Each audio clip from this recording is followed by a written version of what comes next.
ಇತ್ತೀಚಿನ ದಿನಗಳಲ್ಲಿ LPG price hike ಆಗಿರುವುದರಿಂದ ಅಥವಾ ಹೈಕ್ ಆಗಬಹುದು ಅಂತ ಡಿಸ್ಕಷನ್ಸ್ ಇರೋದ್ರಿಂದ ಸುಮಾರು ಸೈಬರ್ ಕ್ರಿಮಿನಲ್ಸ್ ಇದನ್ನು ಬಳಸಿಕೊಂಡು ಸೈಬರ್ ಕ್ರೈಮ್ ಮಾಡುವಂಥದ್ದು ನಮಗೆ ಕಂಡು ಬಂದಿದೆ. ನಿನ್ನೆ ಅಷ್ಟೇ ಉಡುಪಿ ಜಿಲ್ಲೆಯಲ್ಲಿ ಸಂತೆಕಟ್ಟೆ ಮೂಲದವರೊಬ್ಬರು ಸೀನಿಯರ್ ಸಿಟಿಸನ್, ಅವರಿಗೆ ಮಹಾನಗರ ಗ್ಯಾಸ್ ಕಂಪನಿ ಅಂತ ಹೇಳಿ ಮುಂಬೈಯಿಂದ ಕಾಲ್ ಬಂದು ನಿಮ್ಮದು KYC ಅಪ್ಡೇಟ್ ಮಾಡಬೇಕು ಅಂತೇಳಿ ಅವರ ವಾಟ್ಸಾಪಿಗೆ ಒಂದು APK ಫೈಲ್ ಕಳಿಸ್ತಾರೆ. ಆ APK ಫೈಲ್ ಕ್ಲಿಕ್ ಮಾಡಿ ಅವರ ಡೀಟೇಲ್ಸ್ ಎಲ್ಲ ಎಂಟ್ರಿ ಮಾಡಾದ್ಮೇಲೆ ಮತ್ತು ಅವರ ಹಸ್ಬೆಂಡದು ಬ್ಯಾಂಕ್ ಅಕೌಂಟ್ ಡೀಟೇಲ್ಸ್ ತೊಗೊಂಡಿದ್ದಾರೆ. ಈ 2 ಅಕೌಂಟ್ಗಳಿಂದ ಸೇರಿ ಸುಮಾರು 1.5 ಲಕ್ಷ ರೂಪಾಯಿ ನಿನ್ನೆ ಅವರ ಅಕೌಂಟಿಂದ ಡ್ರಾ ಆಗಿ ಸೈಬರ್ ಫ್ರಾಡ್ ಆಗಿರೋದ್ರ ಬಗ್ಗೆ ನಮ್ಮ ಗಮನಕ್ಕೆ ಬಂದಿದೆ. ಘಟನೆ ಆಗಿರೋದು 11ನೇ ತಾರೀಕಿಗೆ, ಕಂಪ್ಲೇಂಟ್ ಬಂದಿರೋದು ನಿನ್ನೆ. ಈ ಪ್ರಕರಣದಲ್ಲಿ ಹೋಗಿರುವಂಥ 1.5 ಲಕ್ಷದಲ್ಲಿ ಒಂದು 50,000 ಆಲ್ರೆಡಿ ನಾವು ಫ್ರೀಸ್ ಮಾಡಿ ಅದನ್ನು ಪ್ರೊಟೆಕ್ಟ್ ಮಾಡೋಕ್ಕಾಗಿದೆ. ಮತ್ತು ಉಳಿದವು ನಾವು ಪ್ರಯತ್ನ ಪಡ್ತೀವಿ. ಆದರೆ ಈ ಒಂದು ಹಿನ್ನೆಲೆಯಲ್ಲಿ ಇದೇ ರೀತಿ ಇವತ್ತು ಸಹ ಇನ್ನೊಂದು ಪ್ರಕರಣ ಆಗಿದೆ ಅಂತ ನಮಗೆ ಮಾಹಿತಿ ಬಂದಿದೆ. ಅದರಲ್ಲಿ ಸುಮಾರು 6.5 ಲಕ್ಷ ಇನ್ನೊಬ್ಬ ವ್ಯಕ್ತಿ ಇದೇ ರೀತಿಯಲ್ಲಿ .APK ಫೈಲ್ ಡೌನ್ಲೋಡ್ ಮಾಡಿ ಕಳ್ಕೊಂಡಿದ್ದಾರೆ ಅಂತ ನನಗೆ ಮಾಹಿತಿ ಬಂದಿದೆ.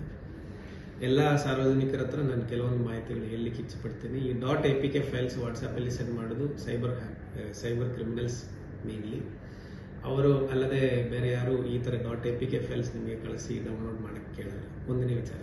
ಎರಡನೇ ವಿಚಾರ, ನಿಮಗೆ ಬೇಗ ಈಗ ಒಂದು ಪರ್ಟಿಕ್ಯುಲರ್ ಆ್ಯಪಲ್ಲಿ ಬುಕ್ ಮಾಡಿದರೆ ನಿಮಗೆ ಬೇಗ ಗ್ಯಾಸ್ ಸಿಲಿಂಡರ್ ಡೆಲಿವರಿ ಆಗ್ತದೆ, ಅಥವಾ ಈಗ ನಮ್ಮ ಹತ್ರ ಹಳೆ ಸ್ಟಾಕ್ ಇದೆ, ಅದಕ್ಕೆ ಹಳೆ ರೇಟ್ ಇದೆ, ಹೊಸ ಸ್ಟಾಕ್ ಬರೋದು ಹೊಸ ರೇಟ್ ಆಗ್ತದೆ, ಹಾಗಾಗಿ ಹಳೆ ಸ್ಟಾಕ್ ಈಗಲೇ ತೊಗೋಬೋದು, ಅದಕ್ಕೆ ನಿಮಗೆ ಪ್ರಯಾರಿಟಿ ಕಸ್ಟಮರ್ ಇರೋದ್ರಿಂದ ನಿಮಗೆ ಅವಕಾಶ ಕೊಡ್ತೀನಿ ಅಂತ ಹೇಳಿ UPI ಲಿಂಕ್ ಕಳಿಸೋದು, ಕೆಲವೊಂದು ವೆಬ್ಸೈಟ್ಗಳು ಕಳಿಸೋದು, ಫಾಸ್ಟ್ LPG ಬುಕ್ಕಿಂಗ್ ಅಂತ ಹೇಳಿ, ಇದೆಲ್ಲ ಫ್ರಾಡ್ಗಳಿವೆ. ಇದಕ್ಕೆ ನೀವು ವಿಕ್ಟಿಮ್ಸ್ ಆಗಕ್ಕೆ ಹೋಗಬೇಡಿ. ಏನೋ ಪದ್ಧತಿ, ಯಾವ ರೀತಿಯಲ್ಲಿ ನೀವು ಮುಂಚೆ ಗ್ಯಾಸ್ ಬುಕ್ಕಿಂಗ್ ಮಾಡ್ತಿತ್ತು, ಯಾವ ರೀತಿಯಲ್ಲಿ ಗ್ಯಾಸ್ ಸಿಲಿಂಡರ್ಸ್ ಬರ್ತಾಯಿತ್ತು, ಎಸ್ಪೆಷಲಿ ಗ್ರಾಹಕರು ಡೊಮೆಸ್ಟಿಕ್ LPG ಕನ್ಸಂಪ್ಷನ್ ಮಾಡುವಂಥವ್ರು, ಅದರಲ್ಲಿ ಯಾವುದೇ ರೀತಿಯಲ್ಲಿರೋ ಶಾರ್ಟೇಜ್ ಇಲ್ಲ ಅಂತ ನಿನ್ನೆ ಅಷ್ಟೇ DC ಮೇಡಮ್ ಸಹ ಇದೇ ವಿಚಾರದಲ್ಲಿ ಸ್ಪಷ್ಟನೆ ಕೊಟ್ಟಿದ್ದಾರೆ.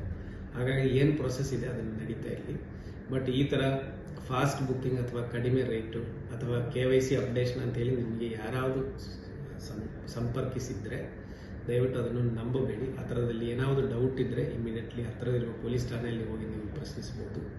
ಅದು ಅಲ್ಲದೆ ನಿಮಗೆ ಸಂಪರ್ಕದಲ್ಲಿ ಆ ನಂಬರ್ ಬಗ್ಗೆ ಡೌಟ್ ಇದ್ದರೆ 1930 ಕಾಲ್ ಮಾಡಿ ಆ ನಂಬರನ್ನು ರಿಪೋರ್ಟು ಸಹ ಮಾಡ್ಬೋದು. ಈ ರೀತಿ ಫ್ರಾಡ್ ಮಾಡೋಕ್ಕೆ ಪ್ರಯತ್ನ ಪಡ್ತಿದ್ದಾರೆ ಅಂತ. ಒಂದು ವೇಳೆ ಫ್ರಾಡ್ ಆಗಿದ್ದರೆ ದಯವಿಟ್ಟು ಕೂಡಲೇ ಪೊಲೀಸ್ ಠಾಣೆಗೆ ಬನ್ನಿ. ಅದೇ ರೀತಿ 1930 ಕಾಲ್ ಮಾಡಿ ಇಮಿಡಿಯೇಟ್ಲಿ ಅಕೌಂಟ್ ಫ್ರೀಸ್ ಮಾಡಿಸಿದರೆ ಅಟ್ಲೀಸ್ಟ್ ನಿಮ್ಮಿಂದ ಕಳ್ಕೊಂಡಿರೋ ದುಡ್ಡಲ್ಲಿ ಒಂದು ಹೆಚ್ಚಿನ ಅಮೌಂಟ್ ನಾವು ರಿಕವರಿ ಮಾಡಿ ನಿಮಗೆ ವಾಪಸ್ ಕೊಡಲಿಕ್ಕೆ ಆಗ್ತದೆ. ಧನ್ಯವಾದ.